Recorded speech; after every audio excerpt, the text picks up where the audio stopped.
রাত ধরে কোরআন তেলাওয়াত করলে। হ্যাঁ, মরহুম হাজি আরজাদ আলী সাহেব, মাশাআল্লাহ, মরহুম আজিবুল নেসা খানম, আজিবুল নেসা খানম, তারা স্বামী স্ত্রী সম্ভবত, তাদের রুহের মাগফিরাতের জন্য কয় হাজার, 5,000 টাকা নগদ। জোরে কর মারহাবা। ইয়া আল্লাহ কবুল করো, মঞ্জুর করো, হায়াতে বরকত দাও, সুস্থতা বরকত দাও, ইজ্জতে বরকত, পরকাল তরানিও কষ্ট দিও না, আমিন।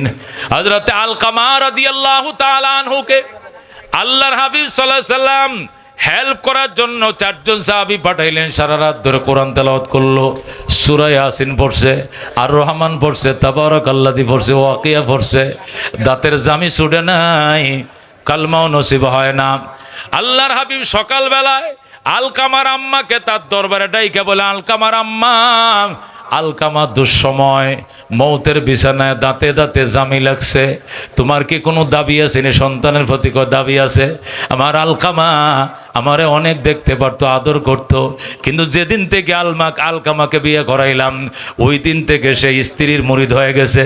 আমি মায়েরে বড় পাত্তা দেয় না, এই জন্য আলকামার প্রতি আমার বড় কষ্ট। নবী ডাক দেয়, আলকামার মা, তোমার মনের কষ্টের কারণে তোমার ছেলের দাঁত আটকে গেছে, জামি লাইগা গেছে, তুমি মাফ করে দাও। আলকামার আম্মা ডাক দেয়, হুজুর, এটা কি আপনার পরামর্শ নাকি নির্দেশ? যদি পরামর্শ হয় আমি একটু দেরিতে মাফ করব, আর যদি নির্দেশ হয় এখন পালন করতে আমি বাধ্য। নবী বলে, কিসের পরামর্শ, কিসের নির্দেশ? তুই কি ক্ষমা করবে না নারী? যা, ক্ষমা করা লাগবে না। বেলাল রে, আমার সাহাবীদেরকে ডাকো, লাকড়ি জমা করো, লাকড়ি জমা করে কেরাসিন দাও, আগুন ধরাও, আমার আলকামাকে আমি আগুনে পুড়ে ছাই বানায় ফেলবো। যেই মাত্র নবী নির্দেশ দিলেন লাকড়ি আনো, সাহাবীরা লাকড়ি আনা শুরু করছে।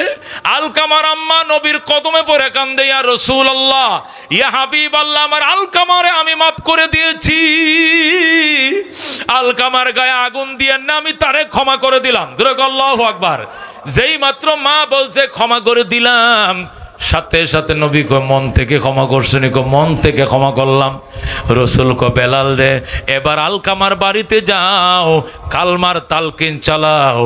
এখন আলকামা কালমা পড়বে। আলকামা রাদিয়াল্লাহু তাআলা আনহুর বাড়ি ছিল দূরে। বেলাল হাবশী রাদিয়াল্লাহু তাআলা আনহু চক পাতারে দৌড় দিছে, বিল পাতারে মরুভূমির মাঝখান দিয়ে দৌড় দিছে। এখনো আলকামার বাড়ির উঠানে ঢুকে নাই, বাড়ির গাটলা পর্যন্ত পৌঁছাইছে। ইতিমধ্যেই শুনে আলকামা জোরে জোরে বলতেছে, আশহাদু আল্লাহ ইলাহা ইল্লাল্লাহ ওয়া আশহাদু আন্না মুহাম্মাদান আবদুহু ওয়া রাসূলুহু। আলকামার কালমা নসিব হয়ে যায়। সুবহানাল্লাহ। খিদমতে মা দর পে দর কুন সুবহ শাম, তাকে বাসি দর্দ আলম নে কে নাম, হর কে খিদমত কর দেউ মখদুম শুদ, হর কে খুদ রব দি দেউ মাহরুম শুদ। খিদমতে মা দর পে দর কুন ইখতিয়ার, তাকে বাসি দর্দ আলম বখতিয়ার। ও বন্ধু, বলতেছিলাম মা বাবার খেদমত করম। আল্লাহ নবী ডাক দেয়া কয়, মা মা মা। আল্লাহু আকবার। সাহাবী নবীর কাছে প্রশ্ন করে, মান আবাররু ইয়া রাসূলুল্লাহ, নবী গো, কার সঙ্গে আমি সর্বোত্তম আচরণ করব, সবচেয়ে ভালো ব্যবহারটা কার সঙ্গে করব? নবী বলেন, উম্মাকা, তোমার মায়ের সাথে। সুম্মা মান? সাহাবী বলে, অতঃপর কে? নবী বলেন, উম্মাকা, তোমার মা। সুম্মা মান? সাহাবী আবার প্রশ্ন করছে, এরপরে কে? নবী বলেন, উম্মাকা, তোমার মা। 3 বার পড়ছে তোমার মা। সাহাবী আবার প্রশ্ন করছে, সুম্মা মান, এরপরে কে? রাসূল বলেন, সুম্মা আবাকা, 4 নম্বরে তোমার বাবা। 3 বার বলছে মায়ের নাম, 1 বার বলছে বাবার নাম। কেন বাজান? মা এমন 3টে কষ্ট করছে, যে 3টে কষ্ট বাবায় জানে না। কথা কোন ঠিক কিনা? 10 মাস 10 দিন পেটে রাখছে মা, দুধ খাওয়াইছে 30 মাস মা। ও বন্ধু, 30 মাস দুধ পান করাইছে মা, পেটে গর্ভ ধারণ করছে মা, ডেলিভারির যাতনা সহ্য করছে মা। এই 3টে কষ্টের ভিতরে বাবা বাবার কোনো অংশীদারিত্ব নাই, কথা কোন ঠিক কিনা? আল্লাহ রাসূল আল্লাহ না রব্বুল আলামিন কোরআনুল কারীমের মধ্যে ইরশাদ করেন, ওয়া ওয়াসাইনাল ইনসানা বিওয়ালিদাইনি হুসনা, আমি মানুষকে ওসিয়ত করেছি মা বাবার সঙ্গে সদাচরণ করার জন্য। কষ্ট করে মা সন্তানকে পেটে ধারণ করছে, কষ্ট করে সে দুধ খাওয়াইছে, কষ্ট করে মা ও বন্ধু তোমাকে কুলের মধ্যে রাখছে রে বাজান। এই মায়ের এক পুরা দুধের দাবি ও বন্ধু। আল্লাহু আকবার। আব্দুল্লাহ ইবনে মুবারক রহমাতুল্লাহ আলাইহি বলেন, আমি বাইতুল্লাহর হজ করতেছি, দেখি একটা লোক খাঁসা মাথায় নিয়ে তোয়াফ করতেছে, খাঁসা মাথায়। আব্দুল্লাহ ইবনে মুবারক বলেন, ওই লোকটা তোয়াফ শেষ করে যখন 2 রাকাত নামাজ পড়ার জন্য বসছে, খাঁসাটা মাথার থেকে নিচে নামাইছে। আমি যা তার কিনারে বইছি, বইসে তারে জিজ্ঞাসা করি, ভাই আল্লাহর ঘর তোয়াফ করবা কলার খাঁসা মাথায় লইছে কেন? আল্লাহর ঘর তোয়াফ করবা আনারসের খাঁসা কেন তোমার মাথায়? খোদার ঘর তোয়াফ করবা তরমুজের খাঁসা কেন তোমার মাথায়? লোকটা ডাক দেখো, ভাই এটা কলার খাঁসা নয়, এটা তরমুজের খাঁসা নয়, এটা আনারসের খাঁসা নয়, এটা আমার জনম দুঃখিনী মা বহনকারী খাঁসা। আল্লাহু আকবার। এটা আমার মায়ের খাঁসা। আমি যখন হজে রওনা করব, আমি মায়ের কাছে দোয়া চাইতে গিয়েছিলাম, মা দোয়া করো আমি হজে যাই। মা কয় দোয়া করবো না। কয় কেন? আমাকেও নিয়ে যাইতে হবে। আমি বললাম, মা তোমার কেমনে নিব, আমার তো সামর্থ্য নাই। কেমনে নিতে হবে না, তুই খাঁচার মধ্যে কাঁথা বিছায় খাঁচাটা মাথায় ল, আমি মায়ের নিয়ে রওনা কর। রাস্তার মধ্যে নদী পাবে, সাগর পাবে, চোখ বন্ধ করে থাকবে, আমি মা দোয়া করব, চোখের পলকে তুমি সাগর পাড়ি দিয়ে মক্কায় পৌঁছে যাইবা। আমার মা যখন আমার এইভাবে বলল, আমি আমার আদরের মায়ের মাথায় নিয়ে রওনা করলাম। যখন আরব সাগরের পাশে দাঁড়াইছি, দাঁড়ায় দেখে বিশাল বড় সাগর, খেওয়া নাই, জাহাজ নাই, লঞ্চ স্টিমার নাই। আমি বললাম, মা কেমনে হব নদী, কেমনে পার হব সাগর? মা কয় চোখ বন্ধ করে দাঁড়ায় থাকো। তখন চোখ বন্ধ করে দাঁড়ায় থাকলাম, হঠাৎ করে দেখি চোখের পলকে আমি সাগর পার হয়ে যাই। আমি আল্লাহর ঘরে আসছি, আল্লাহর ঘর তোয়াফ করতেছি। আল্লাহর ঘর তোয়াফ শেষে আমি মদিনায় যাব, নবীজির রওজা জিয়ারত করব। আব্দুল্লাহ ইবনে মুবারক রহমাতুল্লাহ আলাইহি পৃথিবী বিখ্যাত আলেম, এই সাক্ষাৎকার শুনে তিনি হতভম্ব হয়ে গেলেন, তিনি অবাক হয়ে গেলেন। মা ভক্ত সন্তান শুনছি, এমন মা ভক্ত সন্তান জীবনে শুনি নাই। বাবা তুই 1500 কিলোমিটার রাস্তা কেমনে মায়ের মাথায় করে নিয়ে তুই আইলে? লোকটা ডাক দেখো, আব্দুল্লাহ ইবনে মুবারক, এটাই জীবনের শেষ আশা নয়, এর আগে আমি আরো 9 বার মায়ের মাথায় করে নিয়ে হজ করেছি। এটা আমার জীবনে 10 নম্বর হজ। আমি সর্বমোট 10 বার মাকে মাথায় নিয়ে হজ করেছি। আব্দুল্লাহ ইবনে মুবারক হেরেম শরীফের মধ্যে কাত হয়ে পড়ে যায়, তিনি মাটির মধ্যে ফ্লোরের মধ্যে পড়ে যায়, মাথায় হাত দিয়ে গো সর্বনাশ, এরকম মা ভক্ত সন্তান তো জীবনে হুনিও নাই, এত বড় মা ভক্ত সন্তান কেমনে হইলি? লোকটা ডাক দেখো, আব্দুল্লাহ, ওগো আব্দুল্লাহ ইবনে মুবারক, ইরাকের মধ্যে সবচেয়ে বড় আলেম আপনি, আপনার কাছে একটা মাসলা জানতে চাই। এত বড় খেদমত মার জন্য করলাম, আল্লাহ আমি মায়ের দুধ পান করছিলাম, এ দুধের দাবিখানা ক্ষমা করবে কিনা জানতে চাই। আব্দুল্লাহ ইবনে মুবারক ডাক দিয়ে কয়, বাবা সর্বপ্রথম যেদিন তুমি ভূমিষ্ঠ হয়েছিলে, সেই দিন তুমি জমিনে পড়ে গিয়েছিলে, আর হুয়া হুয়া করে তুমি কাঁদতেছিলে। ওই সময় তোমার মা তোমারে কোলে নিয়াম তার স্তনের সাথে তোমার মুখটা লাগায় দেয়। তোমার মার স্তনের সাথে তোমার মুখটা লাগায় দেওয়ার পর মায়ের শাল দুধখানা, যেটাকে শাল দুধ বলে, প্রথম যে দুধের ফুটাগুলো বের হয় জন্মের পরে ডেকে শাল দুধ বলে। তুমি তোমার মায়ের যে শাল দুধখানা মুখে দিয়েছিলাম, প্রথম যে দুধের ফুটাখানা তোমার মুখে ঢুকেছিল, ওই 1 ফোঁটা দুধকে 70 ভাগ করলেও 1 ভাগ দুধের দাবি আদায় হবে না। জোরে আল্লাহু আকবার। এরে বলে মা, এরে বলে মা, জোরে আল্লাহু আকবার। মূসা আলাইহিস সালাম আল্লাহ রাব্বুল আলামিনের দরবারে দোয়া করে, আল্লাহ আমার সাথে জান্নাতে যাবে এই লোকটাকে আমি দেখতে চাই। আল্লাহ আমার সঙ্গে জান্নাতে যাবে ওই মানুষটা দেখতে চাই। আল্লাহ বলেন, মূসা সকালবেলায় গোশত আড়ায় যাইবা, যায় দেখবে কষায় গরু জবে করে গোশত বিক্রি করতে করতেছে, ওই ডান পাশের কোণার মধ্যে যে কষায়ের দোকানটা, চেহারার মধ্যে শীতলার দাগ, বসন্তের দাগ, ওই লোকটাই তোমার সাথে জান্নাতে যাবে। সুবহানাল্লাহ। বন্ধুগণ, মূসা আলাইহিস সালাম সকালবেলায় ফজরের পরে ওই কসাইকে দেখতে যায়। কসাই ডাক দেখ, হুজুর আপনার বাড়ি কই? বাড়ি তো মিশরেই। কি জন্য আইছেন? গুস্ত নেবেন নি? কয় নাম। কি জন্য আইছেন? কয় তোমারে দেখার জন্য আসছি। কেন কে আসছে? সিদ্দিক সাহেব আসছে? 10 মিনিট লাগবে, 2 ঘন্টা তো হয়ে যাচ্ছে, এতক্ষণ পারা যায়? আব্দুল্লাহ ইবনে মুবারকরা, ও বন্ধু হাকিম, ও বন্ধু হযরতে মূসা আলাইহিস সালাম ডাক দেখো, ভাই, ও ভাই, তোমাকে দেখার জন্য আইছি।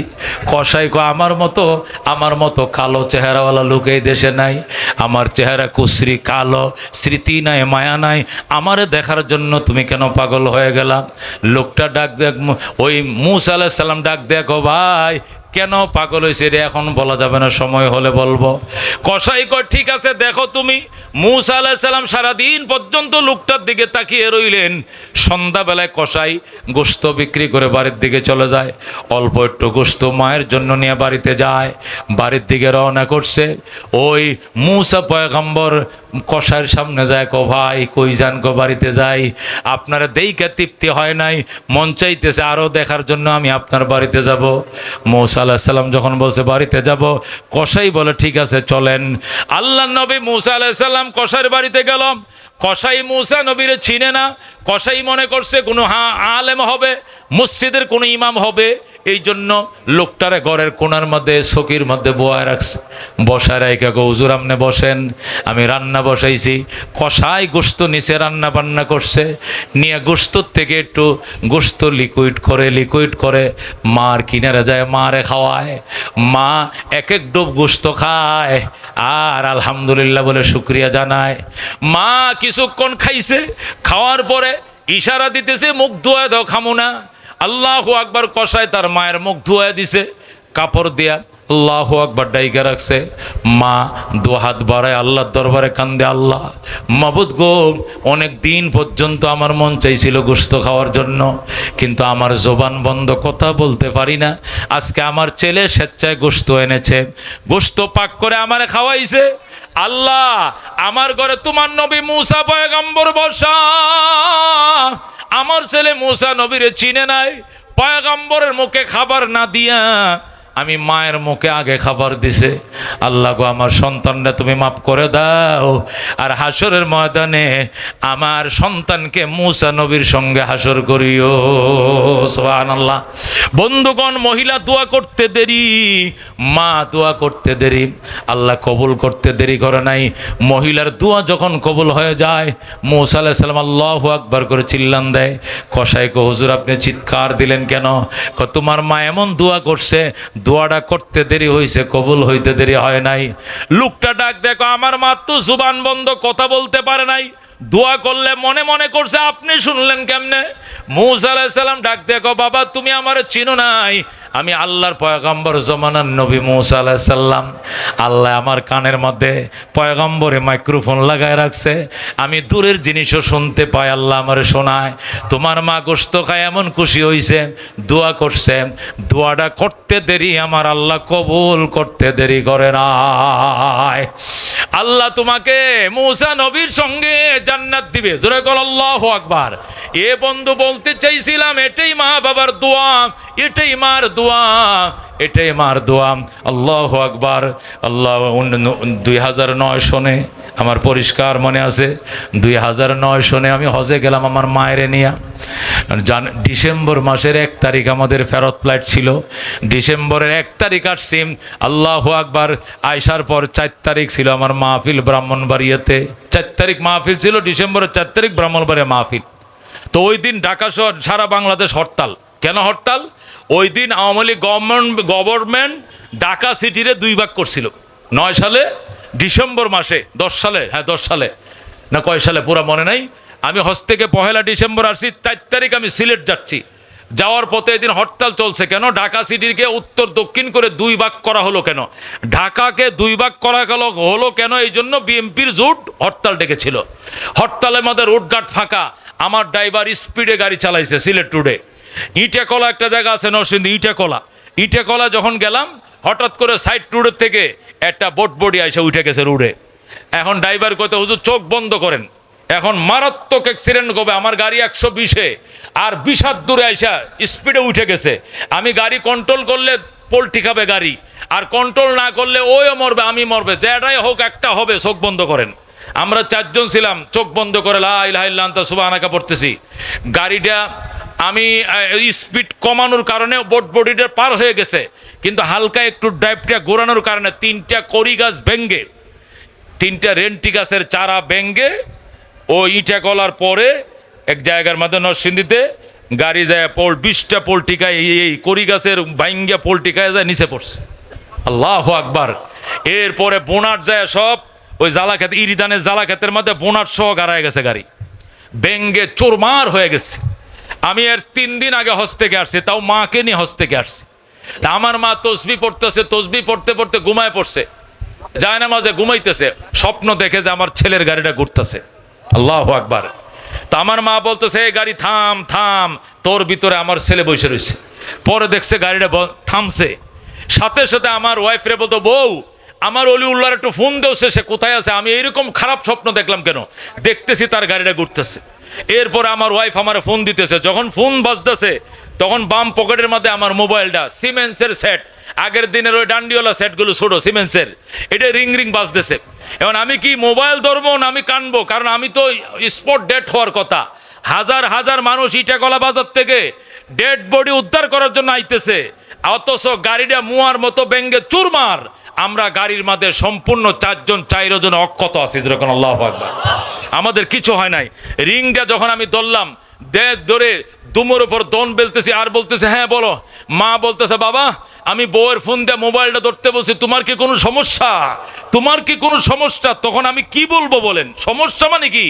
নির্ঘাত মৃত্যুর থেকে আমি বাঁচছি। 20টা পোল্টি দিয়ে গাড়ি যায় ইরিদানের জালাকে।